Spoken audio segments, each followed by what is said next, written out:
Hey, everybody, it's Karyl Morris with the Image Impact Group and your host here on the Visibility Sessions, the franchise edition. And today I have with me Bryant Sells. And what a great last name that is. Thank you. Yeah, Bryant, welcome. And tell us a little bit about who you work for, what you do, and how do you get started in franchising? I am a franchise consultant, and I got started in the franchise industry with a brand called uBreakiFix phone Mm, repair. You may have seen one in your local neighborhood. yeah. They got their start when the very first iPhone and iPad came out. They kind of hit that wave and grew to over 800 units. So I got involved with them early, opened up a couple units with them, and ended up selling out of those last year. More recently, I got into franchise consulting around 3 years ago, kind of as my next stage in my franchise journey. And my role as a consultant is really education and guidance. I like to educate people who are interested in investing in a franchise opportunity and guide them towards the very best franchise to fit the lifestyle they are trying to achieve. So that's my role in a nutshell. I also help people franchise their business, as in convert it into a franchise and scale through a franchise model, which is a fantastic way to scale if you're really trying to take your business 0 to 100 per se. But that's really in a nutshell what I do as a franchise consultant. Well, thanks for running through that with us. And, one of the reasons that I reached out to Bryant was because he's a triple threat. There's not a ton of people from my experience that have been a franchisee, now are a consultant, and are helping people move from maybe even solopreneur to the face of their franchise business because that's what they're doing now. They're adding franchisees on left and right, and all of a sudden you're put in the spotlight, really.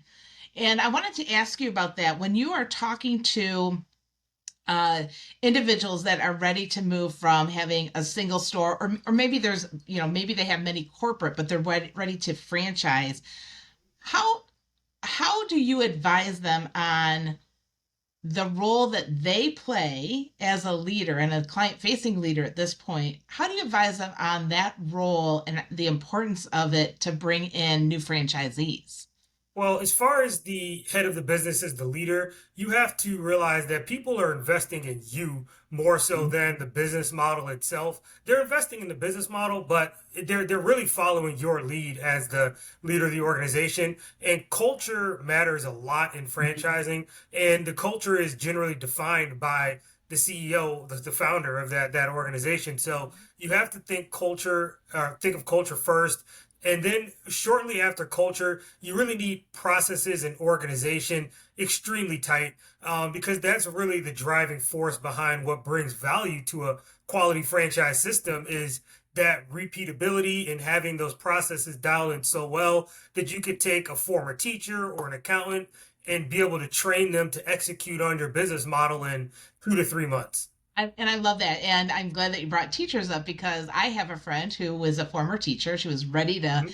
transition out. And I hooked her up with a franchise consultant that I know because I knew she would be so good at the systems part. Right. And yeah, she just had her grand opening and she absolutely adores it. And she's in home services, mold remediation. So from teacher to mold remediation, and I think that's so cool because without those guardrails and without the franchise systems and the trial and error of it all, I think that would be an incredibly hard move to make. It likely would be. And one quick point to your story, that's a very common story when somebody works with the franchise consultant is Hmm. somebody ends up in a space that they never would have Yeah. considered. Most people think franchising is dominated by food, which there's certainly a lot of food franchises out there, but home services are extremely popular along with senior care, Yeah. boutique fitness, amongst many others. So you never really know where you're going to have hang your hat at when you get into a franchise, but it might surprise you. Yeah, yeah, I love that. So tell me if you would, can you give me kind of an insider scoop on somebody that really went from that mom and pop to a franchise or a small amount of corporate stores to a franchise? How did that work for them? Yeah, absolutely. I've worked with a few different companies. They're still younger, so they haven't quite ballooned up to a national brand yet. Yeah. Um, the most dramatic, honestly, franchise experience I've been a part of was with the repair company I used to own with uBreakiFix. I got hired on when they had 20 maybe stores, and I watched them just grow like a weed. And it was a very unique situation because it was an industry that literally didn't exist before they got involved, which is Yeah. rare, of course. It's not normal that a consumer product like the cell phone doesn't just come around every day, that needs a service that's consistent. And then, so it was a couple different factors that drove their explosive growth. But I mean, I've seen another example, a health and wellness brand that was focused on testosterone replacement Mhm. injections for men. They had a theme that looked like the set of Sports Center, which for people who don't watch sports, it's on this channel called ESPN. But it was, Small channel. yeah, small channel, small presence, nothing huge. But just aggressive theming, posters of Michael Jordan, and just geared towards men.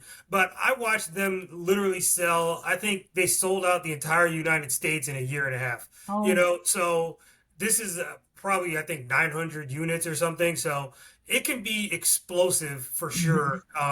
It just has to be the right concept with the right price point, the right margins, and few other factors in, and then it can really grow explosively. Awesome. So again, going back to the fact that you have this triple threat going on, do you have a preference on, did you enjoy the franchisee space, the consultant space, or the consultant? I mean, what would you call that space with like the Franchise conversion, maybe. okay. Yep. And I'm also a business broker as well, honestly. So that really is that third wheel, honestly, is just reselling businesses. But Yeah. as far as where I have the most fun or I enjoy the most, for sure, franchise consulting. Being a franchisee is fun. It's exciting, very challenging. But I do enjoy the consultative portion of being a consultant, Yeah. helping other people reach their dream, their apex, if you will, of their Yeah. career. And it's exciting. It's exciting for them. And it's one of those things that people frequently mull over as they're sitting in their cubicle at their W-2 job and dream about the escape plan like a prisoner trying to get out, And Yeah. I'm that person who can really show them and give them the confidence, honestly, is a big part of what I do is preaching that confidence into a person that, hey, you've been successful your whole life. You were made it on the basketball team, or maybe you were in the 90th percentile on the SAT, whatever your Hmm. achievements have been in life. If you can be focused and disciplined and excel in other areas, you can win in business as well. And that's that conversation that I really have to have with a lot of people to kind of help them get over that imposter syndrome and take that leap that they've always wanted to do. I'm glad that you brought up the sports aspect. I personally think that people like college athletes, former college athletes, Hmm. and of course pro athletes have got to be great people to move into that franchise world. I mean, talk about a playbook. They're used to the playbook. What do you have experience with that? I mean, I know you just kind of mentioned it, but am I off base with that, or is that No, many yeah? many franchisors and franchisees are former athletes, Hmm. and it's two parts to that. A, business is extremely competitive, and I never shy away from getting that point across to people. If you aren't ready to compete and mentally ready to dive in and work hard, you probably shouldn't buy a business, to be Yeah. honest. It's not a passive like, oh, I bought a stock or something, I watch it go up. Right. No, it's not that at all. And then the other part of it is coachability. College athletes, pro athletes, they understand that no matter how good they are, you could be LeBron James, Tiger Woods. These guys all have coaches. They're the best in the world, Yeah. So it's a mentality of understanding that I need to follow a process. I need to work hard every day at my craft, and I Mhm. need to listen to those who are in a position of coaching me because this is how you get better. Yeah. People with huge egos don't want to listen, think they know it all. aren't willing to work hard are tends to be the ones who A, stink at sports, and B, stink at business also. Yeah, again, you can have all the talents in the world, but if you don't have the coachability aspect, It's never you going are to not work going to out. go far. You're not going to go far. No. So we're kind of on this topic already. What are some red flags that you've seen where you say, yeah, you know what? I appreciate you wanting to go into this, but I don't think this is a great place for you to be. Um, I would say top red flag is people who exclusively want something passive. And one of my small gripes I have about the franchise industry, even sometimes, is they do present some of the business models as inherently passive or semi passive to own. And in my humble opinion, passivity in business is something that is earned, not given. You Oh, can't just give somebody a passive business, you have to earn it through excellence in operation, proper hiring, employee mhm. retention, and following the plan. But you could give the best entrepreneur a terrible business, they're going to make money and flip it around. Vice versa, you could give a lazy, terrible entrepreneur the best business model in the world, and they'll run it into the ground. Yeah. So it's not inherently a path. So a person who's looking for something passive and not wanting to work is probably Mhm. number one. Number two is kind of what I touched on earlier, a lack of a coachability, unwillingness to listen, unwillingness to learn something new, unwillingness to put yourself out there. Those sorts of hesitations are going to lead towards you just getting frustrated. And probably third, and to round that off, is a lack of accountability. If I've learned anything as an entrepreneur, I've learned that it's always my fault, even if it wasn't really my fault. You have to have that mentality though that like, well, okay, maybe the economy did go down, but what could I have done better to insulate myself, to prepare myself to deal with because you're going, it's like you're going into battle effectively. You Yeah. gotta, or like a boxer, they'll tell them you got to protect yourself at all times. So you have to have that mentality of like, if I get knocked out, if I fall down, I have to take ownership of everything because you're literally the owner of the business. Yeah, and what's interesting about that too is oftentimes when the economy starts tanking, people pull back on the visibility aspect of their business Mhm. because they think, oh, well, I can't afford whatever, the marketing, the social, the advertising, what have you. And that's really the time where they've got to step it Double up. down. Right. Yeah, and I mean, talk about a fault. We saw that, yeah, I hate to bring COVID up, but let's bring it up. During COVID, the people that stepped out are the people that still had businesses, and the ones that went, I'll just wait it out. Yeah, I'll just back up. I'll save my money. Don't have anything to show for it. Right. Yeah, that can COVID be was really brutal. certainly a culling of the herd, to say the least, with business. A whole lot of people vanished overnight for, Mhm. it was a tough time to be an entrepreneur Yeah, for sure. absolutely. It's interesting. I have another guest coming up, and she opened her business. I think she signed the month before we shut down. And so then Mm, had to wait out. But she's got a really interesting story. And again, it's who do you choose to be? How do you choose to move forward? Do you feel like, I'll wait it out, or do you have the entrepreneurial spirit and the spirit of I got this, I'm going to work hard, I'm going to listen to the coaches around me, and we're going to be successful. Yeah, interesting, interesting. What oh God, I had another question for you. It was right on top of my head. You know how that goes. mm. It'll come to you, Carol. Don't worry. Yeah, like 3 o'clock this morning, Yeah, right? you'll text me later and like, I know what it was. Exactly, exactly. I don't know what it was. What's the biggest mistake people make about trying to go this alone? Because one thing that I know to be true is that the franchise consulting business to me is brilliant, but there's not a lot of people that even know you guys exist. And when they find out, they're like, Right. oh my goodness, I had no idea. And thankfully, you're here. Tell us a little bit about why a consultant is better than just diving in, using chat, using Google, trying to find the answers your own. Well, a consultant is going to give you a more clear view of what's available on the market. We'll also be a little more in tune with what's trending up or down Mhm. within the franchising space. You certainly can find franchises by just Googling, but it's just a lot more wide than a lot of people realize. Yeah. Most people really get fixated on food service for one reason or another with just probably because it's in your face. You see them on every corner. Yeah. They're the famous brands, but even outside of food, it's hard to tell if you're not knee deep in the industry which brands are really backed by groups that are gonna get you to the finish line. Yeah. One point I'll make is that there are a lot of what I call franchise portfolio companies or just larger organizations that roll up 5, 10, 15, 20 brands within a similar industry that have had many cases of success in the past that we as a consultant are aware of and will know like, oh, such and such group is launching a new brand.